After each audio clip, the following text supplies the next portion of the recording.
Smacking, cracking, and watching. Follow me on Twitter. Subscribe. Amazon has just dropped this Electric Dreams, great series based on short stories. It's 10 episodes strong. I think you guys would enjoy it. But first, like, comment, and subscribe. Please hit that subscribe button and drop your thoughts below. I appreciate you guys. You know this from the bottom of my heart.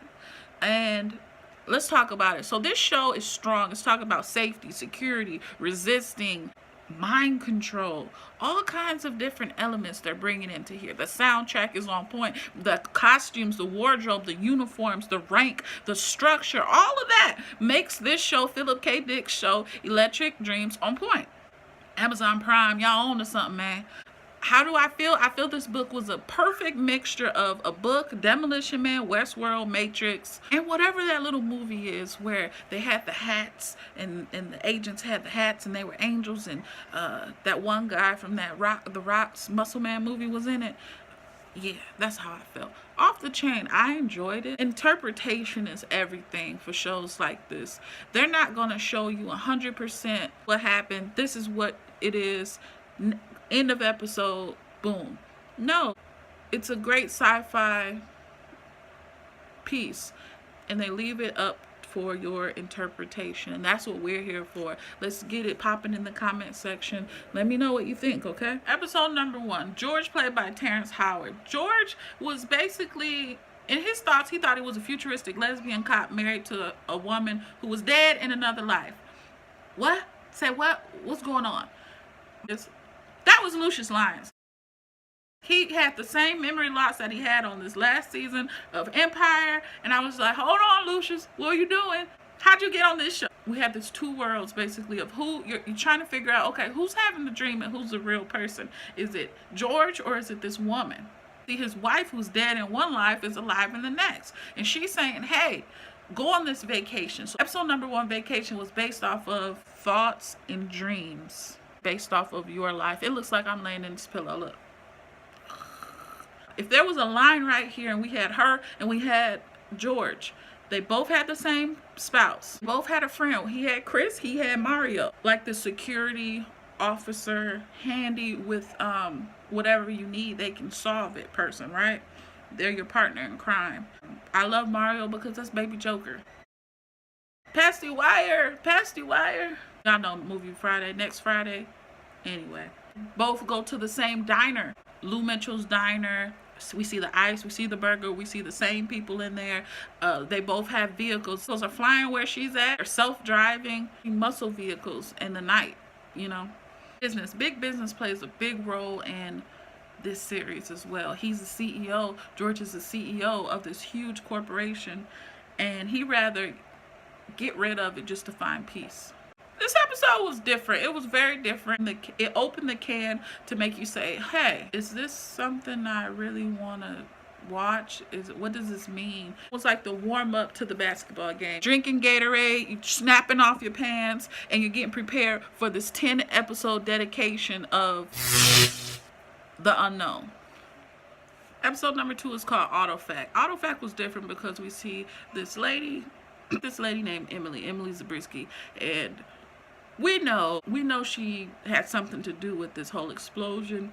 We know she's the chick who's probably involved with that Wired magazine that's been hidden in this library. Libraries, also books, play a huge role in this show. She's driving in a complete opposite direction as everyone who's behind her. She looks back and the whole city is blown up. They give you this whole leftover type. Only a few people are left in this whole little small society. They need supplies to get drones drop it off. One of my favorite scenes would have to be her going to that little library and seeing the pages all over the floor, her hiding Wired magazine, the rain flowing in the room, and that's when you kind of get this thing of, okay, sounds mean a lot to this show. We had small little subtle sounds in the first episode. This one, you hear the raindrops, you hear boom from when the ships arrived, when that little weird little situation came in the factory. Those little things make the show awesome. They sprinkle in this whole love story. It's a whole lot of situation of bang, bang, bang going on in this show. Enter Janelle Monáe. Janelle Monáe, the electric lady, perfect for her to be on Electric Dreams. Great singer, great actress, proud of her. Go ahead, girl. We have G10s and we have G20s, the models. And G20 is what Emily is. G10 is what Alice is. And Alice is pretty dang on advanced, right? It was crazy because there you see a live customer service agent. Wouldn't that be awesome if you don't have to talk to Geico? You don't have to talk to your bank. You don't have to talk to your electric company. You can just be like, hey, and then they show up and you're like face to face with them. No, I'd rather call. I'm just saying. She ends up being a person who created it. Not too much of a shocker, but it was. The main point was you aren't unique. You're just broken. Almost every episode has that one line that they're just like, wow. And that one was it. You aren't unique. You're just broken. I also see them pulling the whole Nintendo cartridge. You know how it is with a Nintendo. You got to take it out, shake it, put it back in for it to work. That was the whole situation with batteries. I'm not sure how you still have batteries in an old Walkman type situation to open doors. And we're in the future. Confusing. The water trickling sound effects were awesome in episode number 2. She was able to beat the explosion because she caused it.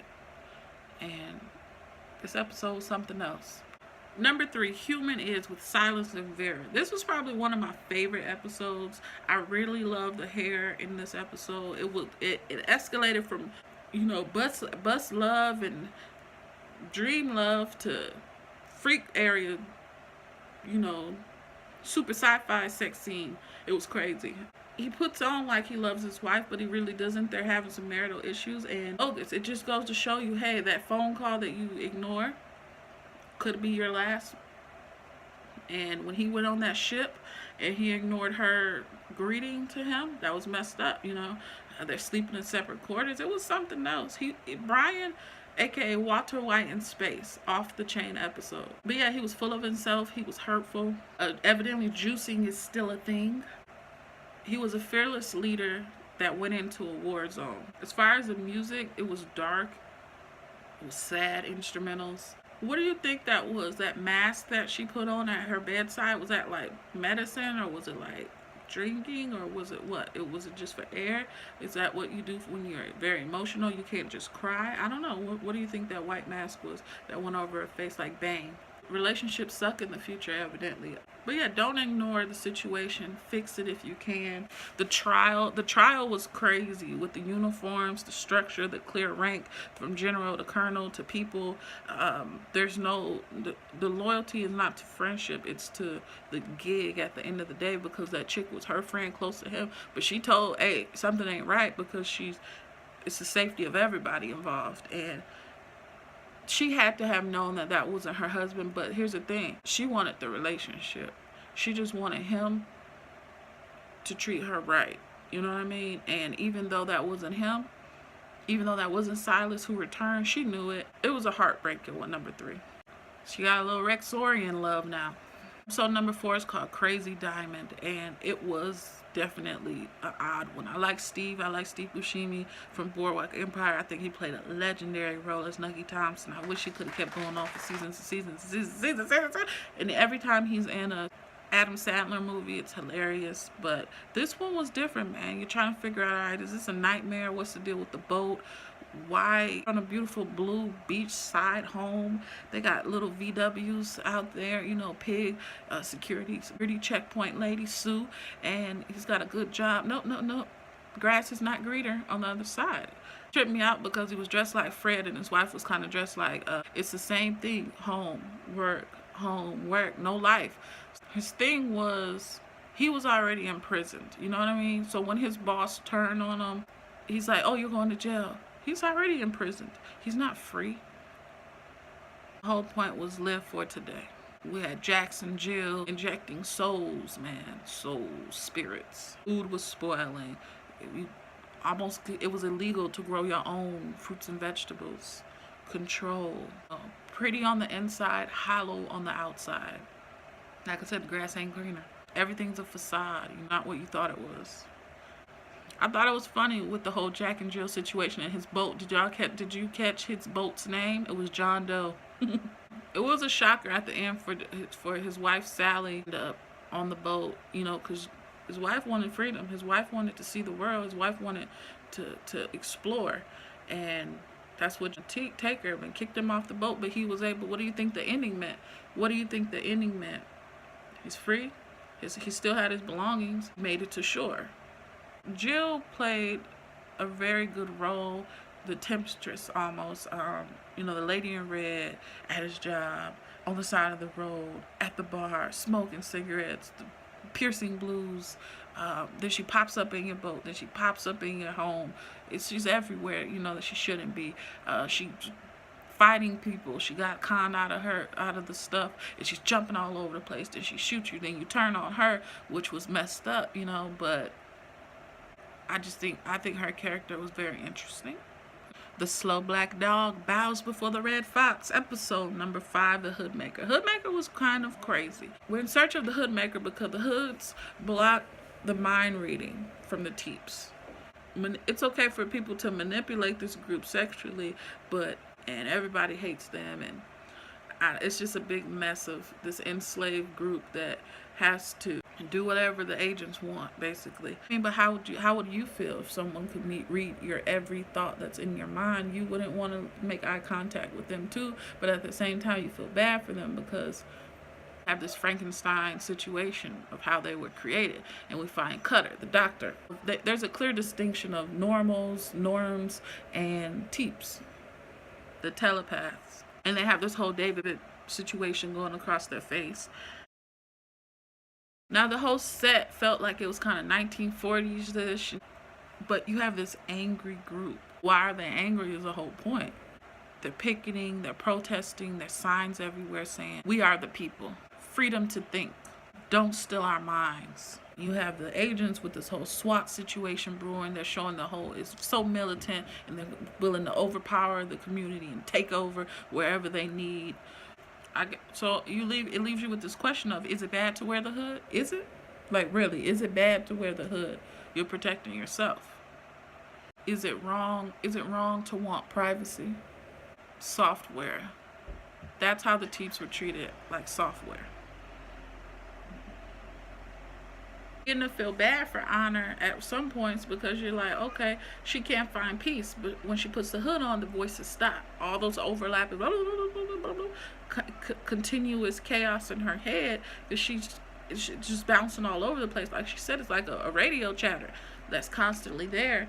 And so the hood's not bad. And the scientist isn't a bad scientist.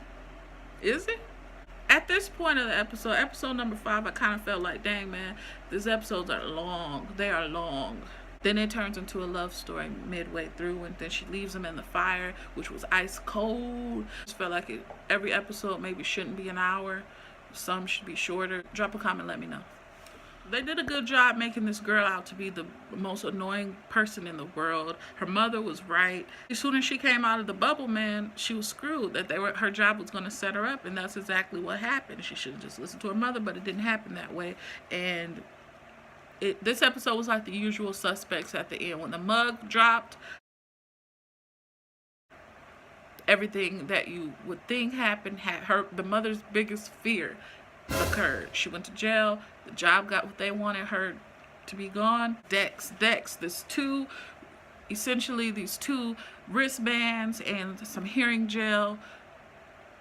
She didn't see any of the clues. She didn't see any of the signs, none of the clues. No one else has it. The little girl was walking down the highway like, who are you talking to? You talking to yourself? And she's like, my dad talked to herself. So she's got some serious, some mental issues, basically. And they found their way in. And Ethan did it. Ethan set that girl up because his boss told him to do it.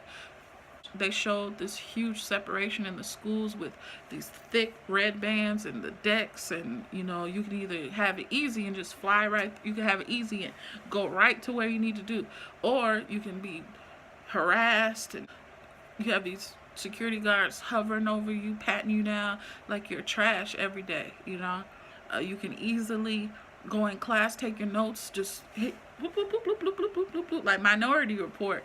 And do your homework, take your notes, get the answers done, and have immediate feedback. Or you can just get a pen and a piece of paper and take your time and be behind. That's basically where she was at. Peer pressure played a lot of roles in this. You have See Me. It was cold, man. It was cold of her to put her mother in prison. Like, that was messed up. The whole point is safety and security. People need both, or they'll go crazy. That was the point of this episode. Manipulation too, man. At what cost? At what cost? So number 7 was called the father thing. And it was a thing, all right. It wasn't his real daddy. His daddy was gone. His daddy's body was taken over by some sort of force. We meet this kid named Charlie. Charlie and his buddies basically they went Kevin McAllister on this thing, and they had every trick. Like I said, they went home alone on him.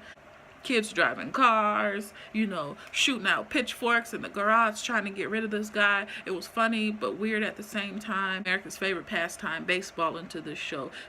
This kid was smart. He could memorize statistics with his dad, having, that bond. And then he was able to do the same thing in history class. His teacher committed suicide. It was crazy, this episode. The kid was at the baseball game and he made a home run. I just want to say that boy was clearly out. Clearly. We had this weirdo at the gas station situation, meteors falling. What was out there? Take that back. The future ain't what it used to be. Another one of those lines they throw on every episode. Time played a huge factor, man. It was a lot of clocks, a lot of watches in this episode. A 10:15 watch, a 7 a.m. alarm clock, 7:50 at school. Then the father thing had a watch that said 9 o'clock. It was a lot of time. The thing had a sinister walk while the kids were running for all out, get out. You know what I mean? It was like Men in Black with the scorpion to Gush at the end. They stomped it like a roach. And then they said the corny line of gotcha. But the whole point of this episode was #resist. Resist. Number 8, this episode is called The Impossible Planet. This Vegas, Six Flags, Great America type of tour place is Astro Dreamer. In this episode, man, we find out life's a dream. Space porn is a thing. People still eat ramen noodles no matter what. You say ramen or ramen, I don't know. The Dream Machine was the name of the red bike. They promote a dream, but it's not attainable by the employees to move up, better themselves. This guy, Norton, is living to basically please his girlfriend who really, really doesn't want him for him, and they're not meant to be together. I mean, poor guy. 1, his spouse is mad. 2, everybody's looking at him like he's a loser. 3, he didn't get the job he wanted. 4, someone offers you 5 years worth of your salary. What to do? You go to Earth. That's what you do. And the place this woman wants to go is in the Carolinas, to Elk River. And it was weird because we have this Star Wars. We have RB-29, the cousin of our homie from Star Wars. We have Irma and Norton. And Norton is basically Gordon. And I'm confused at one point because I'm trying to figure out, okay, are you doing your granddad? What's going on? Is she his mom? Were they meant to be together? This one was a real weird one. Is this just love in another life type of thing? Did he have to clear it up with his girlfriend and say, hey, that's not meant to be, that my life here is not what it should be. I want to be with you. The bike spokes in his memory, so it goes to her. I don't know. Did RB-29 cry at one point? She may be dead, but her mind is as sharp as a razor. The point of this episode is, hey, what are you willing to risk? It all to be where you're willing to go? Because remember, at one point, they said 7% oxygen. The oxygen level was gone. It was 0. It depleted. They removed their big old helmets, space helmets, and look, they lived. They got butt naked and purified themselves in Lake Minnetonka, if that's the case. What do you think about that episode? What do you think? Episode number 9 is called The Commuter. This episode is the 3rd time we see T and how it plays a big role in kind of the character. You remember the one with the teenager who was going to have the situation at the high school. We saw it in another episode on the school bus when the old girl and Ivy, when Zabriskie and Ivy were getting it in. It's supposed to be the soothing, inviting, warm, friendly, calm down, relax yourself, icebreaker almost, but this guy kind of screws it up and he uses like some old nasty form. This is why I don't drink community food, okay? This is why I don't eat community food or any type of potluck situation. No thanks. Not even buffets. I'm not even down with buffets. So he works at this crappy train station, and the guy who flooded the toilet ends up going to this far out utopia land as well. And he's the guy from Preacher. If you guys follow Preacher, you know he was one of the people sent to do some crazy stuff. Anyway, he can really, really play a deep character, and I was happy to see him in this series as well. We have this woman who pops up everywhere. She's popping up and disappearing, popping up and disappearing. Character at his job, he's a seniority person. He's a person who's everything is familiar. He's that guy, and she's asking, hey, where's the location to this place called Macon Heights? And he's like, there is no Macon Heights. Well, to her it is. And as soon as that point came across, I thought of the movie Bountiful. You know how to get to Bountiful? There's no Bountiful. And then they finally get there, and Bountiful is like beat down. It's no more, nothing. There's no life there. With like Cicely Tyson, I want to say, what's my man's, Blair Underwood, I want to say, was in it. And Macon Heights and Bountiful is kind of sort of the same to me. Time plays a big role in this one. He had 28 minutes to get there, and because it's off the map. So when you get there, this is a place that you literally have to make the jump. You have to physically remove yourself and go there. And I thought that was telling a story in itself. It's colorful, it's familiar, and the music is reminiscent to home. The kids there, everything plays, the diner, the joy of being engaged and about to spend the rest of your life with someone, how happy you were at that moment. It's so familiar to you because he has his problem with his son. This is the place where he goes extreme emotional connection, and that's what I mean by this episode. It's all about emotions. Why? Because his son has this mental illness and he's battling some anger. So our main character, he's also feeling angry. He's extremely happy. He's having love manipulated, and at the same time he feels guilt. A very emotional, all full circle type of situation with episode number 9. Macon has changed, and now he just wants it to be back normal. It's fictional, everything. It's like Westworld. But the lady at the diner said it best. If you keep doing this, it could become addictive. They said it's an ideal town on an untouched reality. I think he had to realize that he needs to find his own peace in his own life. And we all need to find our own Macon. Macon exists wherever you're at. Life is what it is. Just be happy and find your blessing where it's at. Episode number 10 is the finale for this season. This is the last episode. It's called KOA. K-A-O. A lot of episodes to be talking about, man. Here's the thing. This is the first time I believe we have an actual date, 2054. I've had no sense of time as far as this show when it comes to what year we're in. We just know we're ahead of time, okay? So 2054, it's a mega nation here, and we're looking at U.S., Canada, and Mexico. Election time, and Filbert's tripping. Why is he tripping? Because they basically made this whole paranoid situation. Now look, y'all can talk about whatever leader you want to say is this candidate, is whoever she is. You can put her in the shoes of whatever political leader you want to. However, I will not do that. This episode is by Dee Reese. Dee Reese did Mudbound, which is also streaming on Netflix right now. And one of the guys from the plant, Lenny is played by Jason Mitchell, who played Eazy-E on NWA. He's on a show called The Chi. He was one of the characters who got his tongue cut on Mudbound. So for her to keep him and put him into a TV show that she directed was pretty cool. So that just shows maybe their relationship is dope. Probably one of the only episodes that we saw familiar branding, like Bluebell survived, Kawasaki survived, Google survived. We saw Cartwright survived also, the jacket that Phil was wearing.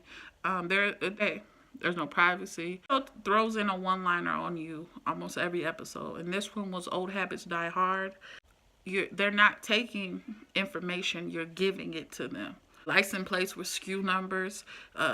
They're working the line almost like majority, a lot of people work in a factory environment or whatnot. The others, I still don't know exactly who the others are. He wanted to be old-fashioned. He didn't want to adapt with the times. He wanted to ride a bus, not get a car. He wanted to not have abs. He just wanted to have peace of mind in the shower, in the bathroom. It was all of those things, but at the same time, that led to his paranoia. I want to know how one body was hanging at the billboard. Then at the end of the episode, Filbert was hanging at the billboard. It's crazy. The man went as far as to knock his wife out. He decked his wife. That's pretty far. However, this entire series I thought was awesome. I thought it was very creative, extremely creative. I'm sure they have so much material, a wealth of material, that they could make a second season. I don't know if, someone felt the Electric Dreams didn't have enough electricity. I don't know. But I think it's a decent show, and I enjoyed reviewing it. It was different. It's very different. I felt like very lost at some points, and still every episode I'm like, I wonder. I don't know. But it was a lot of confusing things. A lot of paranoia in the future in sci-fi. Be well, be blessed. Until the next time.